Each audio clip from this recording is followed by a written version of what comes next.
Hey, Terry, it's Sam with Hornets.com. Hope you're doing well. Been a couple months since we talked to you. Just your thoughts on heading into your second season in Charlotte, kind of a quick turnaround, and then kind of the obvious big free agent signing, Gordon Hayward. You played with him in Boston. What are your thoughts about him and what he can bring to the team? I'm excited going into my second year with all the craziness going on. I'm excited that it's finally here. Got something to look forward to. Guys been working.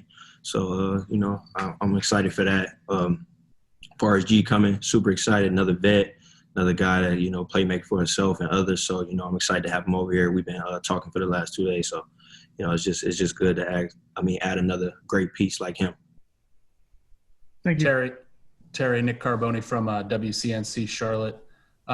Wonder what your thoughts on the Hornets drafting LaMelo were and how you guys all might be able to mesh on the court and off the court if you've run into him around. I like LaMelo a lot. I've been watching him for years now. Just for him to be a part of our team is great. He's a great playmaker. He's like 6'6", 6'7". So, it's just a lot of height out there. Like I said, a guy that can play make for himself or others. That's another guy that can do that. So I think it's going to be special no matter who's out there on the court. We got a lot of guys that can create for themselves and others. So, and the way we want to play this year, that's going to be good for us. Let's go to Rick next and then Richie. Hey, T. When you originally came here, obviously there was nobody who played the point who was at all established. They've got you.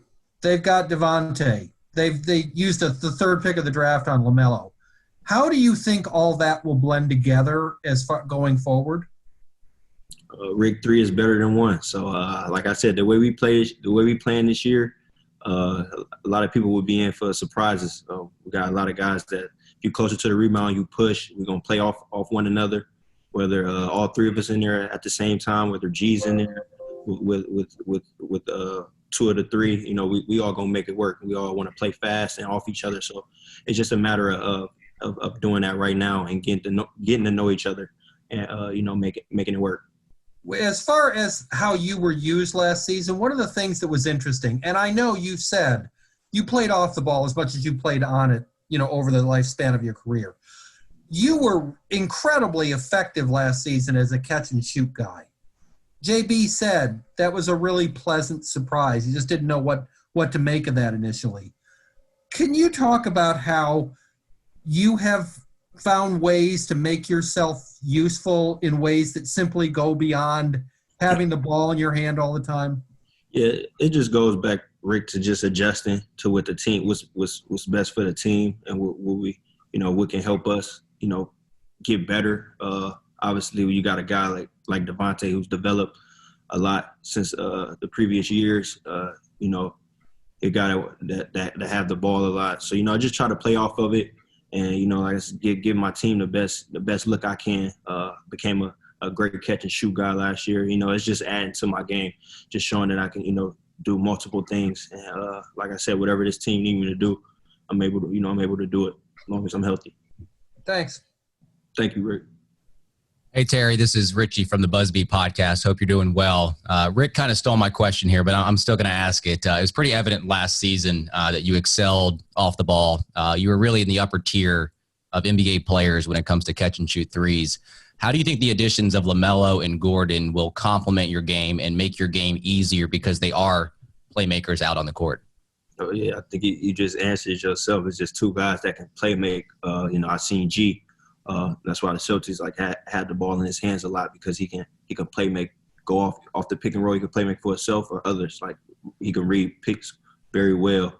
He's a smart guy. Same thing with LaMelo. He wants to share the ball. He wants to push the ball, and you can't forget about Devontae, who's a 7 or 8 assist guy per night. So like I said, we all just gonna make it work and play off of each other and play fast. But I'm excited to be playing with those 3 guys, and as well as the whole team. Thank you. Yep. Go Christian Winfield, Matt Rochinsky. Hey, what's up, Terry? Christian Winfield here with the New York Daily News. First and foremost, happy belated Thanksgiving. Hope you enjoyed that time with your family and your loved ones. Just can you talk about obviously there was this offseason is different, right, in terms of the pandemic. So scouting prospects and scouting teammates has been different this entire season, or this entire offseason. I'm curious what you knew about LaMelo before now and what you've been able to learn about him maybe in this short period of time that you guys have been together. Have you guys like worked out together? If you guys, hung out, talked, like what's it been like getting to know him versus what you knew about him before he became a Hornet? Like I said, I've been following him for years. It's crazy because we reached out to each other before we knew this was years ago, before we even knew this was a thing that he was coming here. And, it was kind of like a mutual respect thing. He's younger than me, so I call him little bro. But like I'm saying, I'm excited. I'm excited the position he's in to go 3, to come to the Hornets, to come to a good organization, great locker room. So, I'm excited. I'm excited for him. I think later this week or next week, we're gonna start, be all out there on the court. So, pick his brain a little bit and, get to know him personally. But like I said, from afar, we both been fans of each other and, we respect each other. Thank you, man. Yeah. Terry, you had mentioned, Matt from Hornets.com, you had mentioned that, obviously you guys are about ready to take the court. Less than 2 weeks, you guys are going to be playing a preseason game. Can you just talk to us about how excited you guys all are to get ready to play in games that are going to start meaning something again and taking the court together? I think we all excited. Matt. It's hard to explain it because we've been waiting for so long, like 7, 8, 9 months. And then it's like it came so fast. Like the season is finally here. Like, we're going to be playing on the 12th, like as a team. So I think we all excited to take that next step. Like I said, this offseason has been weird. It's been crazy, but we're going to make the best of it. We are professionals. We all want to play this game. So we make the best of it. And we got this week, we got next week to really, get to know each other and come together. And we just start from there and just keep growing. And as a quick follow-up to that, obviously there's not going to be fans in the stands. We know it's going to be difficult for you guys, but can you just let the fans know that you guys are still going to put on a show for them, obviously, and be putting everything out there? Fans, we're going to put on a great show for you guys until you can watch us again. We still love you. We love all you guys' support. We won't disappoint. Promise you that. Thanks, Terry. Let's go to Danny Thompson next. Terry, Danny Thompson, 3-point conversion. I'd like everybody else to tell you happy belated Thanksgiving and happy early start of training camp. 2 questions. I'm going to start with this one first. You come into a situation last year, into a new environment, new team, and now you had a year to grow, and then Gordon comes in, a guy you're familiar with. Does it give you a little bit much more confidence to have a guy that you've already been in battles with before join a unit that you've already had currently in Charlotte? Yes, it do. I mention to people all the time. He's a vet. He's a guy that know what it takes to get to the playoffs. He's been in an organization where, like I say, he just know what it takes. He gonna come over here. It's gonna be contagious when he come over here and he show how much he worked, and guys is just gonna follow. And then like I said, he's a great locker room guy. So I'm excited to have him. And I know we just got better by adding him. And it's just a matter of time. It's just all of us collectively, getting to know one another, so we can take it to another level. Now, one of the things I remember seeing in Boston when you and Gordon were on the court together was Gordon found a way to find you in your spots, that familiarity. Now you have like LaMelo.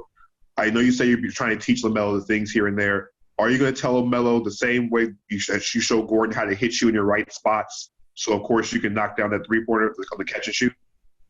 I think that's just a full-out respect thing, being out on the court, me being able to talk to G and, letting him know, like, it's my spots right here. He tell me his spots. That's just all playing one another and just having that respect. LaMelo, the same thing.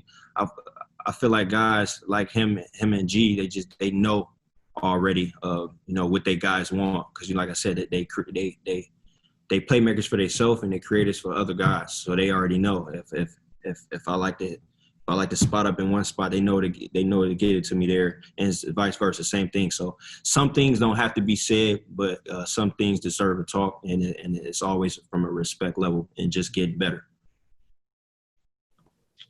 Rick, I see your hand still up. I don't know if you had anything else, but if not, I think that may be it. Yeah. Hey, Terry, I thought it was really interesting during the mini bubble when you said, you need to not be the new guy anymore. You need to assert yourself a little more, be one of the veterans. I got the sense that you thought you needed to take on the mantle of leadership. How will that look? Just by example, show by voice, more vocal this year, and a matter of not just saying it, but actually doing it, starting now, let my voice be heard. And I'm not a guy, like, I believe in guys are professional. I'm not trying to step on nobody's toes and tell guys what they should do. I'm not a strong believer in that, but I am a guy that want to help guys out, like, just through my experience, like the young guys. And, I'm excited for it, and I am taking on that bigger role, and I'm glad to have, guys like G, Biz to help me with things like that. After you mentioned that, JB said to us, it's really important with successful teams that all the messaging doesn't just come from the coaches. Is that when I'm saying you've been on really, really good teams that advanced far, is it your experience that players need to take individual responsibility and not just leave that to the coaches to be responsible for keeping people online?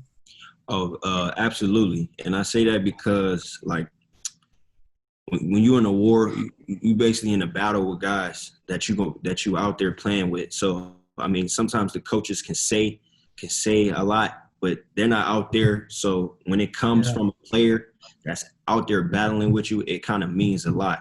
And it lets you know that guy's locked in. So it kind of puts you on that pedestal to be locked in too. So I feel like coming from the players is, I wouldn't say it's better than coming from the coaches, but it need to be said coming from the players just as much as the coaches. And I'm glad to have a voice in this whole thing.